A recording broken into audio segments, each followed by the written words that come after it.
Everyone say hi to Buddy. Alright, Buddy's gonna go ahead for a moment. Welcome, everyone who's tuning in to day 13 of my 30-day video blogging challenge.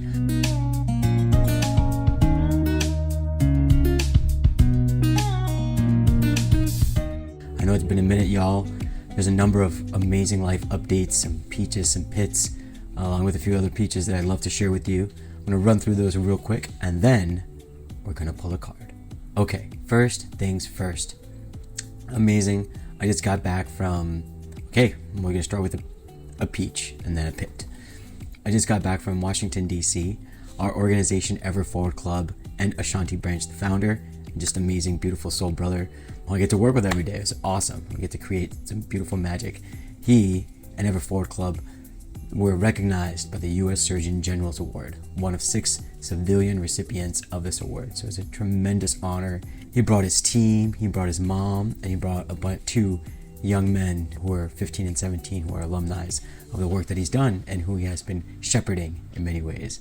And it was amazing to be in DC for that period of time. In addition to, of course, watching him and celebrating the receiving of that award, earlier that day, a number of us, we had gone to the African American History Museum. And y'all, if you haven't been to the African American History Museum in Washington, D.C., I highly encourage you to go there. They just did such a beautiful job sharing the history of the enslaved people of Africa into the newly generating colonies here in the U.S., which was not the U.S. at that time, but then even prior to that, to London and to Western Europe, and just how all of that happened. So heartbreaking, so incredibly heartbreaking.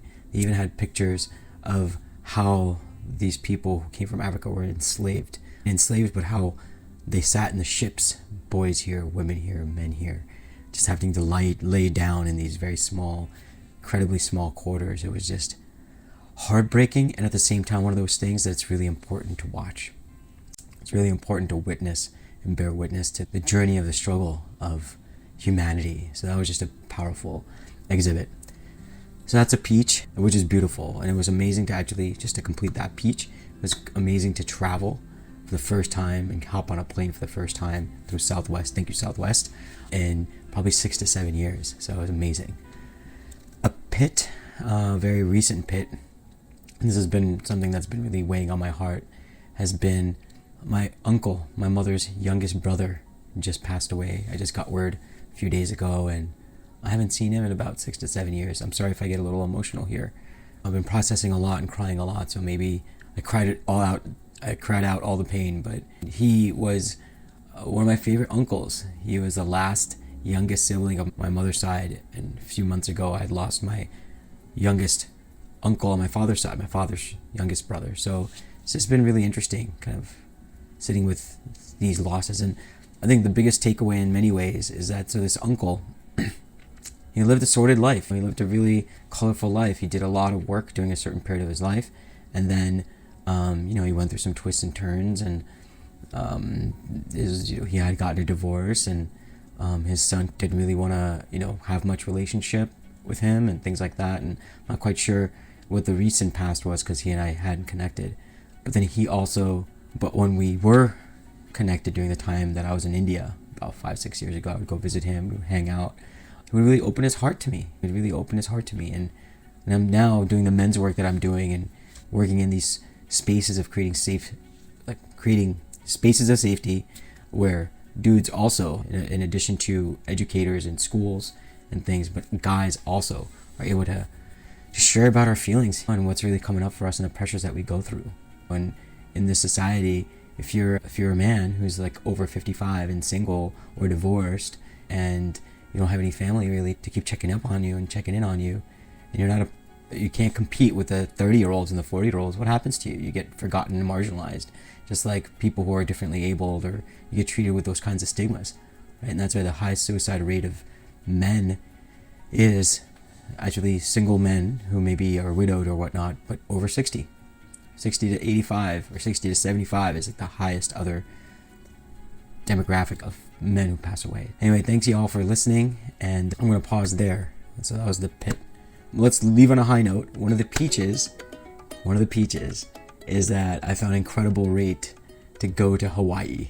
I just said, drawing on the pit, drawing on my uncle's lessons, he would often tell me, this is in his mid-60s, he would often say to me, Parth, don't leave things undone or unsaid. I made a lot of mistakes in my life, and there were many things that I wanted to say but I didn't say, wanted to do but I didn't do, did that I didn't want to do, and said that I didn't want to say. And I know we always think about the things that we did and didn't want to do, or the things that we said and didn't want to say, but those other things are things that I didn't do. By that, I say the things that needed to be said and do the things that he wanted to do. And with that, one of my friends, dear soul brother, shared with me a code, 50% airline code through Southwest to go anywhere. And so we found some tickets to Hawaii. And so November 2nd through the 6th, I will be going there, and that's going to be a blast. All right. Thank you all for listening to that update. Let's get right into the reading, shall we? All right, friends, here we are. Separating the book from the cards. This is pretty amazing. So the card, so all these cards have been face down. All of them pretty much face down.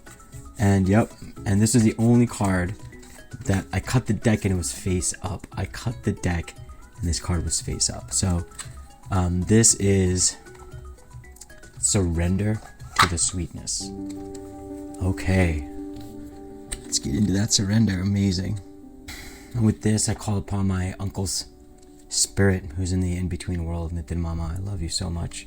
And this is channeled by you. Thank you. Surrender to the sweetness. Venus energy. Pleasure, joy, make love to life. This is a sensual, highly feminine card. It's a call to surrender to the sweetness of life, to let the ever-abundant feminine take over, to taste the fruits you've been working so hard to grow, to let your senses take over and really drink in your life with wonder, to get intoxicated in the simple bounty that this planet has to offer, and which you have within you when your well is full. The ancient Babylonians connected the feminine goddess Ishtar to the planet Venus, and in Roman mythology, Venus was the goddess of love and beauty. In our night sky, aside from the moon, Venus shines the brightest.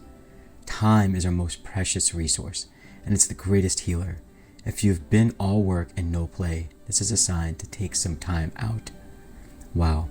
To reconnect with your lover, play with your children, and give yourself the luxury of time without an agenda.